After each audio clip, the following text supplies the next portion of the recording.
Hello दोस्तों, स्वागत है आपका यूट्यूब चैनल मेयर क्लासेस 2.0 में। आज हम पढ़ने वाले भौतिक विज्ञान का टॉपिक जिसका नाम है बल और गति। क्या है? बल और गति। इसके जो महत्वपूर्ण क्वेश्चन बन सकते हो आज हम इस वीडियो में कवर करेंगे। चलो बिना देरी के वीडियो को स्टार्ट करते हैं। इसका पहला क्वेश्चन रहने वाला है, प्रकृति में पाए जाने वाले सब इस असंपर्क बल में सबसे दुर्बल बल है कौन सा है? नाभिकीय बल, गुरुत्वाकर्षण बल, चुंबकीय बल या उपयुक्त में से कोई नहीं। बताओ इसमें सबसे दुर्बल बल कौन सा है? इसमें सबसे दुर्बल बल हो जाएगा कौन सा? इसमें सबसे दुर्बल बल हो जाएगा गुरुत्वाकर्षण। कौन सा हो जाएगा? गुरुत्वाकर्षण। ऑप्शन नंबर बी करेक्ट हो जाएगा। अगला क्वेश्चन है, गुरुत्वीय क्षेत्र का मात्रक होता है। बताओ गुरुत्वीय क्षेत्र क्या कौन सा होता है? न्यूटन, डाइन, न्यूटन प्रति किलोग्राम। तो कौन सा होता है? न्यूटन प्रति किलोग्राम। बढ़ते हैं नेक्स्ट क्वेश्चन की ओर। नेक्स्ट क्वेश्चन रहने वाला है, पृथ्वी का प्लायन वेग होता है कितना होता है? 11.2 मीटर प्रति सेकंड, 11.2 किलोमीटर प्रति घंटा, 11.2 मीटर प्रति घंटा, 11.2 किलोमीटर प्रति सेकंड। बताओ कौन सा ऑप्शन सही हो जाएगा? तो ऑप्शन डी। कौन सा सही हो जाएगा? ऑप्शन डी करेक्ट हो जाएगा। तो हम याद रखना, पृथ्वी का प्लेन वेग का मान क्या होता है? 11.2 किलोमीटर प्रति सेकंड। यानी हम किसी वस्तु को अगर 11.2 किलोमीटर प्रति सेकंड के हिसाब से ऊपर की ओर फेंकेंगे तो वापस लौट के नहीं आएगी, है ना। ठीक है, बढ़ते हैं अगले क्वेश्चन की ओर। यदि लिफ्ट की डोरी टूट जाए तो ऐसे में व्यक्ति को अनुभव होता है? व्यक्ति को अपना भार बढ़ा हुआ, व्यक्ति को अपना भार घटा हुआ, व्यक्ति को भारहीनता का, उपयुक्त में से कोई नहीं। बताओ जब भी लिफ्ट की डोरी टूट जाती है तो क्या महसूस होता है हमें? बताओ कौन सा ऑप्शन सही हो जाएगा? चौथे का सी। कौन सा हो जाएगा? सी। तो व्यक्ति को क्या अनुभव होता है? भारहीनता। क्या अनुभव होता है? भारहीनता का। ठीक है, बढ़ते हैं नेक्स्ट क्वेश्चन की ओर। नेक्स्ट क्वेश्चन, सीजीएस पत्ती में बल का मात्रक क्या होता है? बताओ सीजीएस पत्ती में बल का मात्रक होता है डाइन। क्या होता है? डाइन। तो कौन सा ऑप्शन सही हो जाएगा? Option number D. कौन सा? ऑप्शन नंबर डी करेक्ट हो जाएगा। बढ़ते हैं नेक्स्ट क्वेश्चन की ओर। बल आघूर्ण के उदाहरण है, पेचकस द्वारा स्क्रू को खोलना, दरवाजों में हैंडल को कब्जे से दूरी पर लगाना, हेडपंप के हत्थे के पीछे से पकड़कर हिलाना, उपयुक्त सभी। तो इसमें कौन सा ऑप्शन सही हो जाएगा? बताओ उपयुक्त सभी। क्या? यानी पेचकस द्वारा स्क्रू को खोलना, दरवाजों में हैंडल को कब्जे से दूरी पर लगाना, हैंडपंप के हत्थे के पीछे से पकड़ कर हिलाना। तो सारे ऑप्शन करेक्ट हो जाएंगे। क्या हो जाएंगे इसमें? इसलिए ऑप्शन कौन सा सही हो जाएगा? ऑप्शन नंबर डी करेक्ट हो जाएगा। ठीक है, बढ़ते अगले क्वेश्चन की ओर। निम्नलिखित में से गतिक घर्षण बल है, लोटनी घर्षण बल, सर्पी घर्षण बल, ए व बी दोनों, या स्थितिक घर्षण बल। तो गतिक घर्षण बल कौन सा है? बताओ। तो लोटनी घर्षण बल और सर्पी घर्षण बल ये दोनों क्या है? गतिक घर्षण बल है। कौन से हैं? गतिक घर्षण बल। इसलिए ऑप्शन कौन सा सही हो जाएगा? ऑप्शन नंबर सी करेक्ट हो जाएगा। ठीक है, बढ़ते अगले क्वेश्चन की ओर। अब केंद्रीय बल से संबंधित उदाहरण नहीं है। मौत के कुएं में गाड़ी की गति, वॉशिंग मशीन कार्य करती हैं, रक्त कणिकाओं को रक्त से अलग किया जाता है, पृथ्वी का सूर्य के चारों ओर चक्कर लगाना। कौन सा ऑप्शन सही हो जाएगा? बताओ। तो इसमें कौन सा ऑप्शन सही हो जाएगा? पृथ्वी का सूर्य के चारों ओर चक्कर लगाना। ये ऑप्शन नंबर डी करेक्ट हो जाएगा। ठीक है, बढ़ते अगले क्वेश्चन की ओर। अगला क्वेश्चन रहने वाला है, कीचड़ में फंसे व्यक्ति को लेट जाने की सलाह दी जाती है क्योंकि क्षेत्रफल का मान बढ़ने से दाब का मान कम हो जाता है, क्षेत्रफल का मान बढ़ने से दाब का मान बढ़ जाता है, क्षेत्रफल का मान घटने से दाब का मान कम हो जाता है, या उपयुक्त में से कोई नहीं। तो कौन सा ऑप्शन सही हो जाएगा? बताओ। तो लेटने की सलाह क्यों दी जाती है? क्षेत्रफल का मान बढ़ने से दाब का मान क्या हो जाता है? कम हो जाता है। क्या हो जाता है? कम। इसलिए कौन सा ऑप्शन सही हो जाएगा? ऑप्शन नंबर ए करेक्ट हो जाएगा।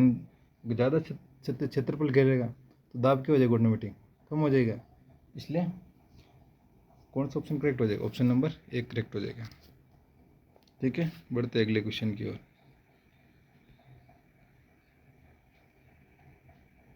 अगला क्वेश्चन है, बैरोमीटर का पाठ्यांक जब अचानक नीचे आता है तो भविष्यवाणी की जाती है। यानी जब बैरोमीटर का जो पाठ्यांक है अचानक नीचे आ जाता है तो क्या भविष्यवाणी की जाती है? आंधी तूफान की, वर्षा की, मौसम साफ रहने की, उपयुक्त सभी। बताओ। तो जब भी पाठ्यांक अचानक नीचे आ जाए तो आंधी तूफान की, किसकी भविष्यवाणी की जाती है? आंधी तूफान की। तो कौन सा ऑप्शन सही हो जाएगा? ऑप्शन नंबर ए। बढ़ते हैं अगले क्वेश्चन की ओर। निम्नलिखित में से पास्कल नियम पर आधारित हैं? Hydraulic press, hydraulic brake, hydraulic lift, उपरोक्त सभी। बताओ कौन से हैं जो मतलब पास्कल के नियम पर आधारित है? तो हाइड्रोलिक प्रेस भी पास्कल नियम पर आधारित है, हाइड्रोलिक ब्रेक भी आधारित है, हाइड्रोलिक लिफ्ट भी आधारित है, इसलिए कौन सा ऑप्शन सही हो जाएगा? ऑप्शन नंबर डी करेक्ट हो जाएगा। बढ़ते अगले क्वेश्चन की ओर। दाब बढ़ने पर द्रव का क्वथना क्या हो जाता है? घट जाता है, बढ़ जाता है, अपरिवर्तित रहता है, पहले घटता है फिर बढ़ता है। बताओ। दाब बढ़ने पर द्रव का क्वथना क्या होगा? पहले घटता है, क्या है? घटता है, फिर क्या होता है? बढ़ता है। तो ऑप्शन नंबर कौन सा सही हो जाएगा? Option number D. कौन सा सही हो जाएगा? Option number D. बढ़ते अगले क्वेश्चन की ओर। निम्नलिखित कथनों में सत्य है? दूरी बराबर या बड़ी होती है किससे? विस्थापन से, चाल ज़्यादा या बराबर होता है वेग से, या चाल ज़्यादा या बराबर होता है वेग से, या फिर ए वे बी दोनों। कौन सा ऑप्शन सही हो जाएगा? 13 में हो जाएगा ऑप्शन नंबर ए वे बी दोनों। कौन सा हो जाएगा? ए वे बी दोनों। तो कौन सा ऑप्शन? Option number D. कौन सा करेक्ट हो जाएगा? Option number D. बढ़ते अगले क्वेश्चन की ओर। अगला क्वेश्चन है, जड़त्व गति के किस नियम से संबंधित है? प्रथम नियम, द्वितीय नियम, तृतीय नियम, या उपयुक्त में से कोई नहीं। बताओ। तो किससे संबंधित है? जड़त्व गति का नियम किस नियम से संबंधित है? जड़त्व। तो जड़त्व का जो प्रथम नियम किससे संबंधित है? प्रथम नियम। यानी प्रथम नियम को जड़त्व नियम भी कहते हैं। न्यूटन गति को जो प्रथम नियम है ना, उसको जड़त्व का नियम भी कहते हैं। इसलिए किससे संबंधित है? जड़त्व प्रथम नियम से ना। बढ़ते अगले क्वेश्चन की ओर। कराटे खिलाड़ी द्वारा हथेली के प्रहार से ईंट को तोड़ना गति के किस नियम का उदाहरण है? बताओ। प्रथम नियम का, द्वितीय नियम का, तृतीय नियम का, ऊर्जा संरक्षण का नियम का। कराटे खिलाड़ी द्वारा हथेली के प्रहार से ईंट को तोड़ना गति के दूसरे नियम किसका है? दूसरे नियम का उदाहरण है। तो ऑप्शन नंबर बी करेक्ट हो जाएगा। बढ़ते अगले क्वेश्चन की ओर। अगला क्वेश्चन, ऐसी दशा जिसमें वस्तु पर बल लगाने पर भी वस्तु गति नहीं करता है, उस बल को क्या कहते हैं? शून्य बल, संतुलित बल, असंतुलित बल, ए और बी दोनों। बताओ। 16 का आंसर क्या हो जाएगा? Option number B. क्या हो जाएगा? Option number B. अगर हम संतुलित बल लगाएंगे तो वस्तु गति नहीं करे, क्या होगी? गति नहीं करेगी, क्योंकि 3 न्यूटन बल है, 3 न्यूटन बल आपस में एक दूसरे तरफ लगाएंगे तो वस्तु स्थिर रहेगी। क्या रहेगी? स्थिर। इसलिए ऑप्शन कौन सा सही हो जाएगा? बी करेक्ट हो जाएगा। बढ़ते अगले क्वेश्चन। असंतुलित बल किस दिशा में कार्य करता है? वस्तु के खिसकाने की दिशा में, खिसकने की दिशा में, वस्तु के खिसकने की विपरीत दिशा में, वस्तु के दोनों दिशा में, इनमें से कोई नहीं। बताओ। असंतुलित बल किस दिशा में कार्य करता है? वस्तु के खिसकने की दिशा में, वस्तु के। तो ऑप्शन नंबर कौन सा हो जाएगा? ऑप्शन नंबर ए करेक्ट हो जाएगा। बढ़ते अगले क्वेश्चन की ओर।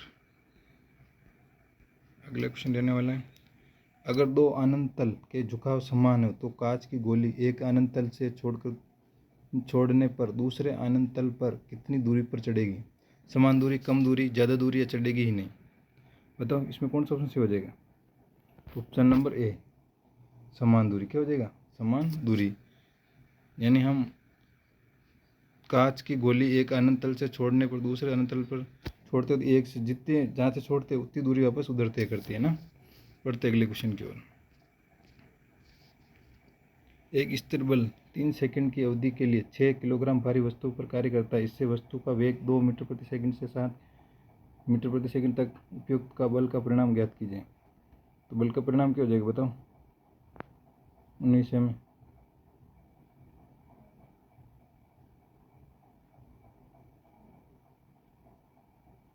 मतलब कौन सा ऑप्शन हो जाएगा?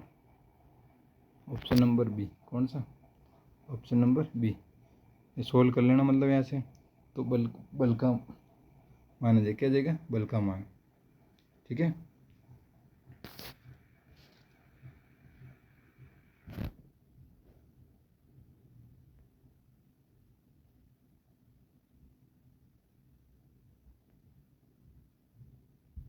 बढ़ते अगले क्वेश्चन की ओर।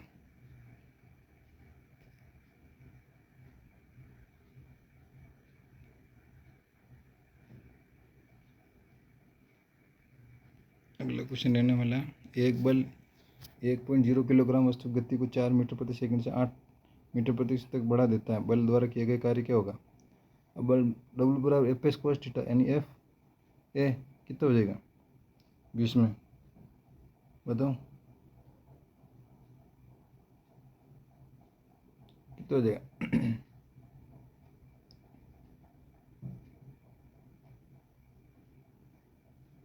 24। कितना हो जाएगा? 24। ठीक है, बढ़ते अगले क्वेश्चन की ओर। दो वस्तुओं के बीच गुरुत्वाकर्षण बल F है। यदि दोनों वस्तुओं के द्रव्यमान उनके बीच की दूरी को बदले बिना उनके मूल द्रव्यमानों के 1/4 1/4 है, तो गुरुत्वाकर्षण बल कितना हो जाएगा? गुरुत्वाकर्षण बल कितना हो जाएगा? किस में क्या हो जाएगा बताओ? अब देखो, गुरुत्वाकर्षण बल होता है F बराबर m जी, यानी F बराबर जी m1 अपॉन क्या हो, देखो गुरुत्वाकर्षण बल F बराबर होता है जी m1 m2 अपॉन में r का स्क्वायर। अब देखो क्या बोल रहे हैं, इनके मूल द्रव्यमानों को 1/4 1/4, तो गुरुत्वाकर्षण बल कितना हो जाएगा? यानी यदि दोनों वस्तुओं के द्रव्यमान उनके बीच की दूरी को बदले बिना उनके मूल द्रव्यमानों को 1/4 यानी 1/4, तो गुरुत्वाकर्षण बल कितना हो जाएगा बताओ? यानी स्क्वायर हो जाएगा यहाँ पे 1/4, तो कितना हो जाएगा 16। F/16 क्या हो जाएगा? F/16। तो ऑप्शन नंबर डी करेक्ट हो जाएगा। बढ़ते अगले क्वेश्चन की ओर। अगला क्वेश्चन है, पृथ्वी के चारों ओर घूमने के कारण चंद्रमा पर लगने वाला लगातार खिंचाव के कारण होता है। किसके कारण होता है? अभिकेंद्रीय बल, अपकेंद्रीय बल, अभिकेंद्रीय बल, या ना तो ए और ना ही बी, और ए और बी दोनों। कौन सा है बताओ? कौन सा ऑप्शन सही हो जाएगा? ऑप्शन नंबर बी, यानी अभिकेंद्रीय बल। किसके बल? अभिकेंद्रीय बल। ठीक है,